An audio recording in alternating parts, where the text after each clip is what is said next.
हजरत सुलेमान के लश्कर में ना एक हुदहुद नामी परिंदा भी था। लश्कर का कारकुन था, परिंदा।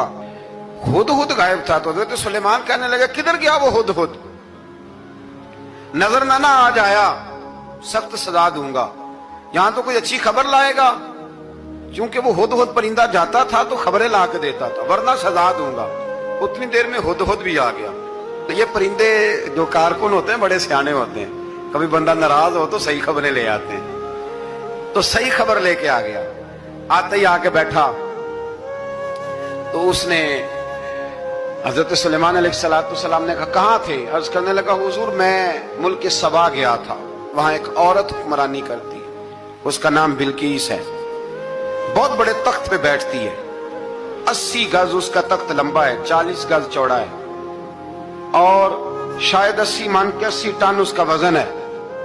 तो हुजूर वो सूरज को पूछते हैं।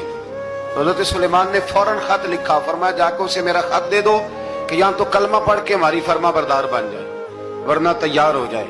जो अल्लाह के गैर को पूछते हैं हम उनके खिलाफ जंग करेंगे। वो जब लेके गए ना खत, ये हुदूद गया तो वो मीटिंग कर रही थी, उसके वजीर मशीर सारे बैठे थे। इसने जाके खत फेंक दिया मलका बिल्कीस की झोली में। उसने खत पढ़ा तो डर गई, वजीरों को बुलाया। हजरत सुलेमान, कुरान कहता है हजरत सुलेमान ने कहा था खत फेंक के ना तो साइड पे होके सुनना वो क्या कहता है। बंदों के लिए मना है, परिंदों के लिए जायज है। बंदों के लिए मना है साइड पे होके सुनना। हाँ, जिसकी जासूसी की ड्यूटी हो, कुफर की जासूसी, उस बंदे के लिए भी जायज है। तो यहाँ तो वो परिंदे थे, दूसरा कुफर की जासूसी कर रहे थे। साइड पे होके सुनने लगे तो मलका बिल्कीस कहने लगी अब क्या करना है, ये खत आया है। तो वो कहने लगे हम तैयार हैं, आप हुक्म करें, हम लड़ने को तैयार हैं, लड़ेंगे। वो कहने लगी नहीं, तेजी न दिखाओ। कुरान मजीद कहता है कि वो कहने लगी जब लड़ाइयां होती हैं तो शहर तबाह होते हैं, मुल्क खंडर बन जाते हैं, लड़ाई मसले का हल नहीं है। उन्होंने कहा कि मैं नबी हूं, तो एक दफा आजमा लेते हैं कि नबी हैं कि नहीं। माज़अल्लाह, आजमा लेते हैं। कहा कैसे? कहने लगी तोहफे तो आए भेजते हैं, अगर माल पर दिल ललचा गया तो फिर नबी नहीं बादशाह है, और अगर माल पर दिल ललचाया ना तो फिर अल्लाह के कामिल बंदे। ये फर्क उसने उस वक्त बयान किया। उसने 500 कनीजे, 500 गुलाम, बड़े शानदार लिबास पहना के, 500 घोड़ा बड़ा तगड़ा, उसके ऊपर माल व असबाब रख के तैयारी करा के हजरत सुलेमान की तरफ भेजा। हुदहुद पहले से खबर लेके आ गया। हुजूर उसने ये प्रोग्राम बनाया है। वो जब आया सारा कुछ तो हजरत सुलेमान देख के जलाल में आ गए। फरमाने लगे उसे जाके कह दो तू मुझे क्या तोहफे भेजेगी, मेरे रब ने मुझे माला माल फरमाया हुआ है, माला माल किया मेरे मालिक ने। जा उसे जाके कह तू क्या तोहफे देगी। जब रब देता है तो फिर कोई कमी ना ना वो नहीं छोड़ता। बंदे क्या दे सकते हैं, बंदे तो बेचारे 10 दे के तो 10 दिन उनकी आंखें नहीं खुलती। फरमाया मुझे अल्लाह ने जो दिया है क्या बात है उसके देने की। तो फरमाया उसे कहो या फरमाबरदार होके आ जाए या जंग के लिए तैयार हो जाए, हम उसे उसके शहर से जलील करके निकाल देंगे। उसने जाकर जब पैगाम दिया तो और उन लोगों ने भी आके बताया कि वहां तो हम अजीब मंजर देख के आए हैं कि जानवर भी हाथ बांधे खड़े हैं, वहां तो जिन्नात, सरकश जिन्नात खड़े हैं। वो बादशाह नहीं, वो नबी हैं। वो जो 500 गुलाम और 500 कनीजे गई थी, हवाल सुनाया आके।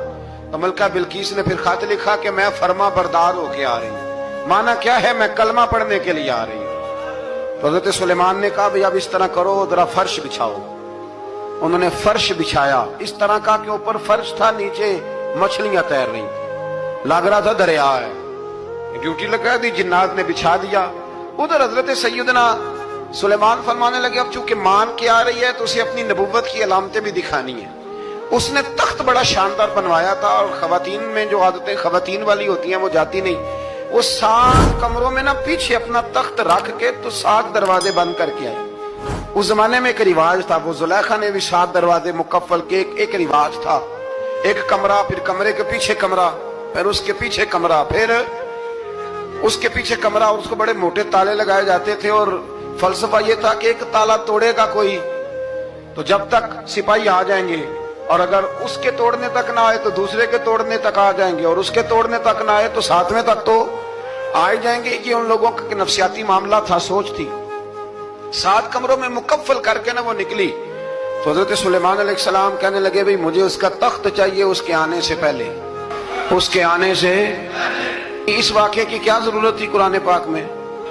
یہ کیا حاجت تھی یہ تخت والی ساری بات قرآن نے کیوں بیان کی؟ پوچھیں آپ اپنے دل سے بھی اور انکار کرنے والے منکرین سے بھی، اس کی کیا ضرورت تھی؟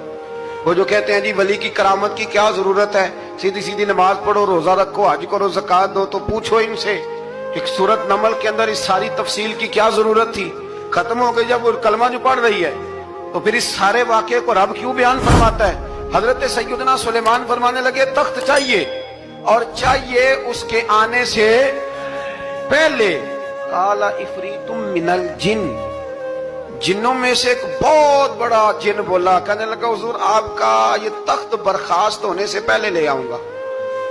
یہ جو آپ میٹنگ کر رہے ہیں نا، یا آپ فیصلے ختم، کچھ نے لکھا صبح سے شام تک میٹنگ ہوتی ہے اور اس کو آنے میں پتہ نہیں کتنے دن لگیں گے، تو میں یہ برخاست ہونے سے پہلے، اور کچھ نے کہا جی آپ شرط کیوں لگاتے ہیں کہ صبح سے شام تک ہوتی ہے؟